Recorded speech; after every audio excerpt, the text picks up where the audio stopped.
Jose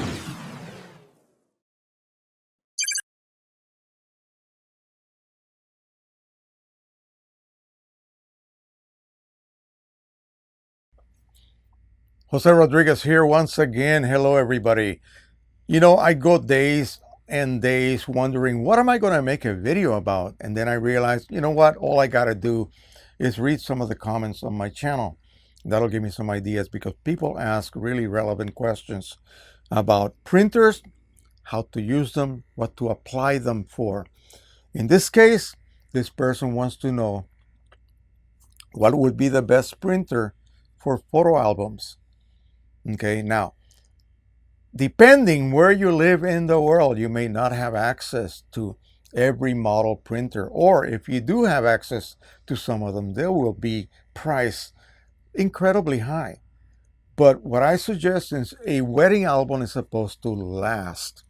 Okay, don't consider something like the Pro 100 with dye inks, or an Epson 1430 or 1450, or even the 15,000.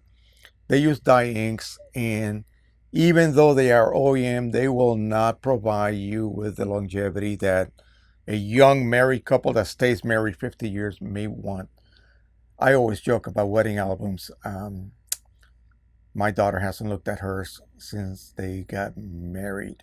Okay, but anyway, some people do, some people don't. But at least when you commit to a customer, you should provide them with the best quality you can possibly get. And that means you have to use good paper. It's not going to be glossy, cheap RC coated semi-gloss or pro luster paper. It's going to be a nice fine art paper. And those usually require a good pigment set of inks. And since that is what we're going to consider here, they have to be at least 9 colors and up. So we have the P800, we have the R3000, that's an older printer. If you can get one of those that still works, that'll work perfectly for you. The P600 is the equivalent one. If you're not going to be printing monochrome prints, if they're all going to be color, the P400, which is the new version of the R2000, they all use pigment inks.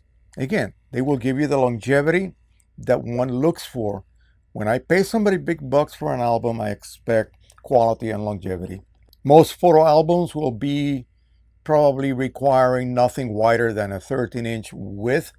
So you can consider something along the Pro 10.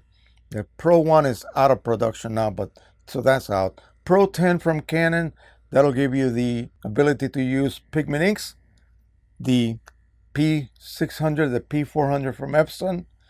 If you, for some reason, need anything wider than that, then of course the Pro 1000, the P800 come into play.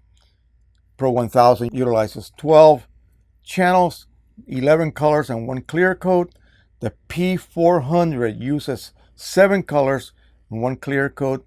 They do not use a gray, so they are not really meant for monochrome printing. Fantastic for color, for strong, bold color, beautiful. And if you're printing on a luster paper by any chance, maybe a Beretta fine art paper, you can then trigger the use of Gloss Optimizer, and that will give you a very smooth, almost perfect look to your print surfaces. Because remember, pigment inks tend to have degrees of gloss differential. So on certain types of surfaces, it'll show up more than others.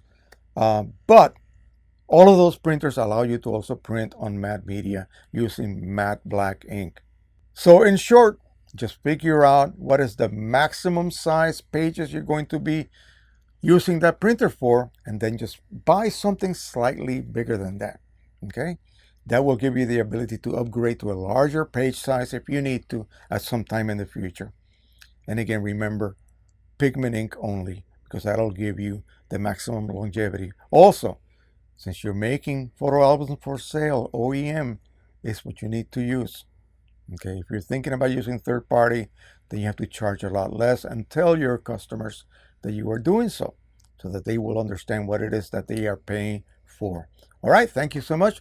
That was a short one, but I hope you guys enjoyed it. So don't forget to subscribe, share, and like. As I always say, happy printing, everybody. Bye-bye.